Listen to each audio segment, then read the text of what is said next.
পরিবর্তন তো আসবেই। প্রত্যেকটা আমাদের দেশে আপনি দেখেন এই 95% মুসলমানই কিন্তু সুন্নি।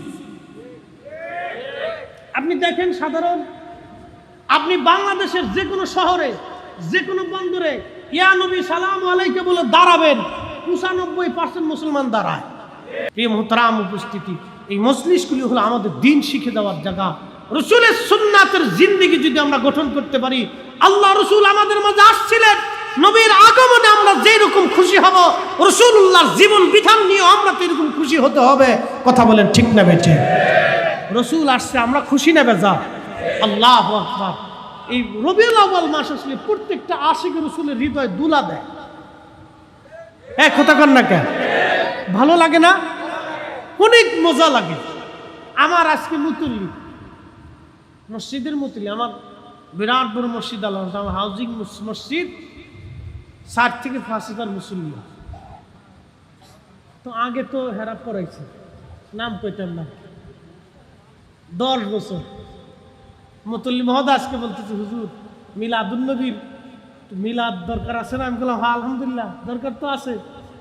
তাকে কবে পড়াবো? আমি বললাম আগামী জুমাতে হবে। মারহাবা কর না? বললো আগামী জুমাতে হবে। মুতুল্লি মহোদয় খুব ভদ্র মানুষ, বললো হ্যাঁ আগামী জুমাতে মসজিদ কমিটির উদ্যোগে মিলাদুন নবীর মাহফিল আমাদের মসজিদ হবে। মারহাবা কর, মারহাবা। সব কোয়ালিটির মানুষ মিলাদ শরীফ পড়ে, কে কমি, কে দেওবন্দি, কে জামাতি, কেউ তবলিগি, সব আমাকে শ্রদ্ধাও করে, খুব সম্মান করে। আমি যখন কথা বলি তখন যুক্তিকতার সাথে বলি, যার ফেরত দিতে পারে না, খুব মহাব্বতের সাথে বলার চেষ্টা করি, যেই জন্য সব কথাগুলি তারা কবুল করে নেয়। আলহামদুলিল্লাহ, পরিবর্তন তো আসবেই। প্রত্যেকটা আমাদের দেশে আপনি দেখেন এই 95% মুসলমানই কিন্তু সুন্নি।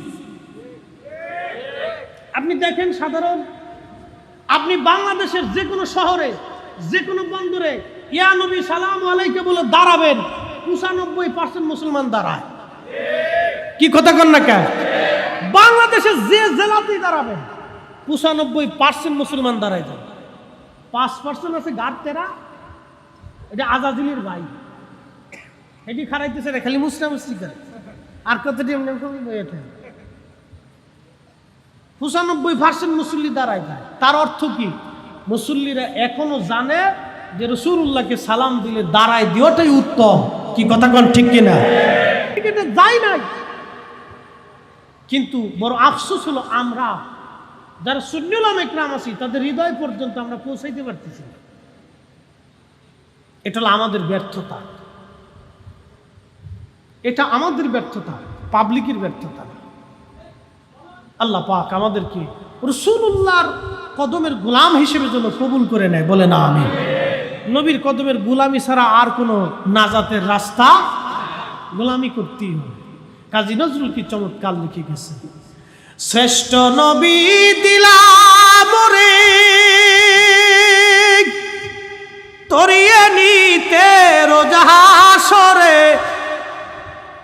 পথ না ভুলি তাই তো দিলে পাক কুরআনের বাণী, খুদা তোমার মেহেরবানি, খুদা তোমার মেহেরবানি। সুন্দর ফুল সুন্দর ফল মিঠা নদীর পানি, খুদা তোমার মেহেরবানি, খুদা তোমার মেহেরবানি।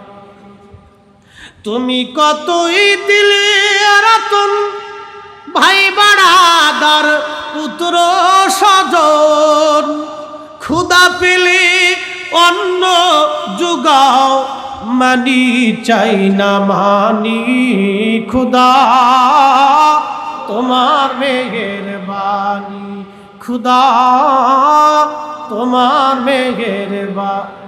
সুন্দর ফুল সুন্দর ফল মিঠা নদীর পানি, খুদা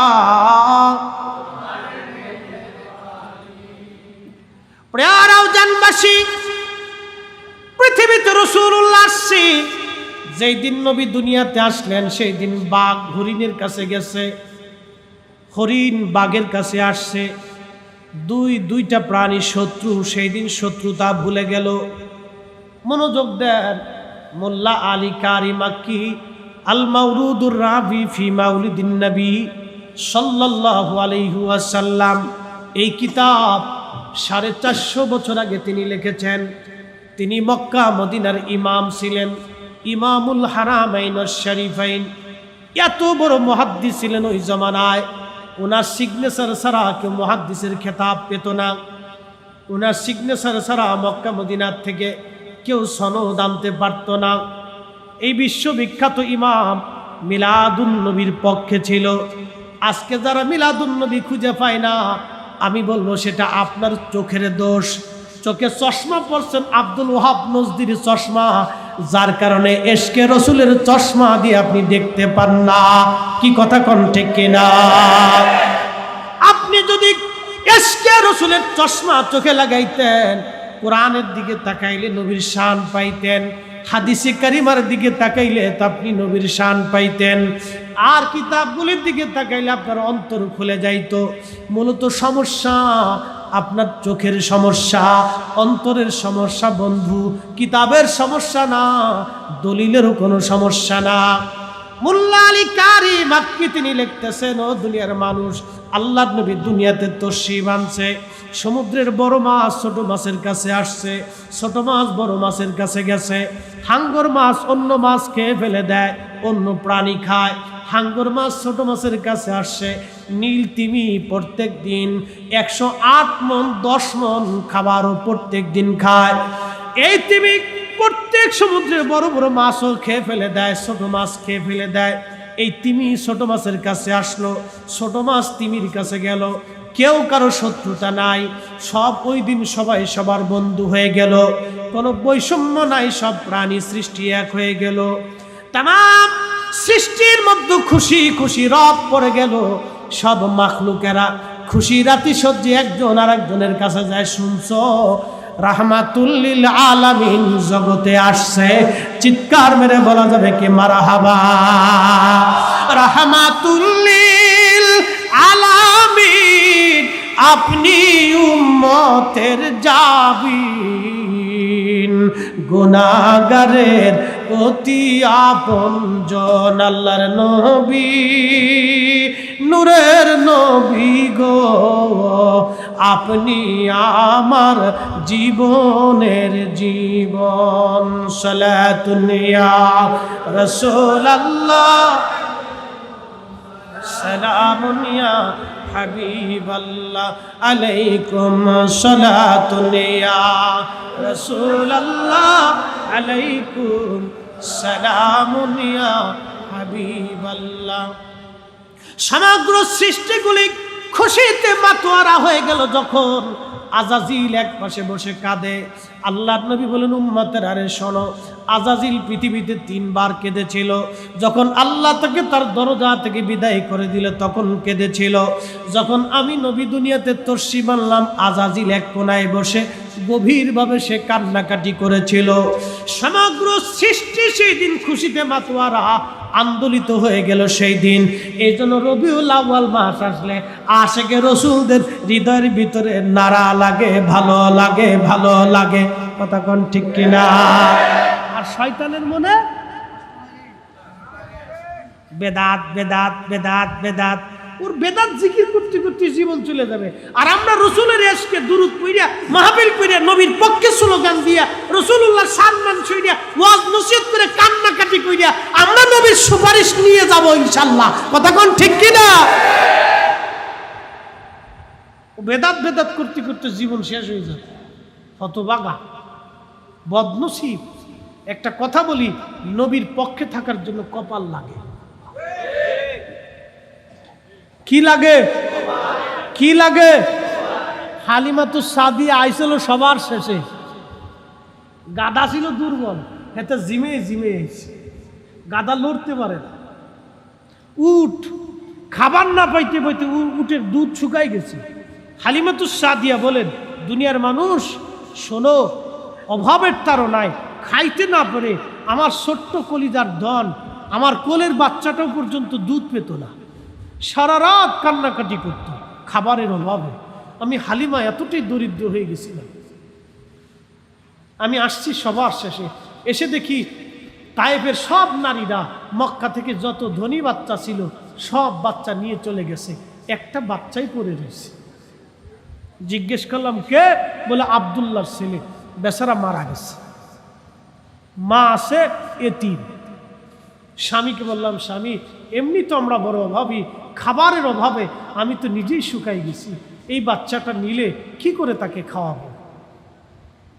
আর এতিম, তাকে কে খরচ ভরণ পোষণ দিবে? চলেন স্বামী ফিরে চলে যাই। স্বামী আমার ডাক দিয়ে বলল, হালিমারে একবারই খালি হাতে ফিরে চলে যাব, বাচ্চা নেই বা না নেই, চলো তো একবার চেহারাটা দেখে আসি। কি লাগে? নবীর পক্ষে থাকার জন্য কি লাগে? কি লাগে? কোটি টাকা হলেও হবে না। বিরাট বড় অক্সফোর্ড ইউনিভার্সিটির চ্যান্সেলর আর মিশর আল আজহার মদিনা ইউনিভার্সিটির চ্যান্সেলর হলেও কাজ হবে না। কপাল লাগে। কি লাগে? কপাল লাগে, নসিব নসিব। পক্ষে থাকাটাও নসিব নসিব। আপনি বিরুদ্ধে চলে গেলে আল্লাহর কসম করে বলি রসুলের কিচ্ছু যায় আসে না। আপনি ঠিক বললেও ঠিক, না ঠিক বললেও ঠিক। কি কথা কর না? ঠিক বললেও ঠিক, না ঠিক বললেও ঠিক। আপনি পক্ষে থাকলেও নবীর ইজ্জত বাড়ে না, না থাকলেও রসুলের ইজ্জত কমে না। বরং নবীর পক্ষে থাকাটা আমাদের নসিব, কপাল। কপাল। কি কথা কর? কি লাগে? একসাথে বলেন তো, কি লাগে? হ্যাঁ, বুঝে গেছে। হালিমাতুস সাদিয়া বলতেছেন, একটা নজর দেখার জন্য গেছি, হাই হাই হাই, এত সুন্দর মানুষ হতে পারে আমি কল্পনাও করতে পারি না। ত্রিভুবনের প্রিয় মুহাম্মদ এলো রে দুনিয়ায় রে সাগর দেখবি যদি আয় রে সাগর আকাশ বাতাস ধুলির ধারা বেহেশতে আজ জয় করিল নীল রে লাজ।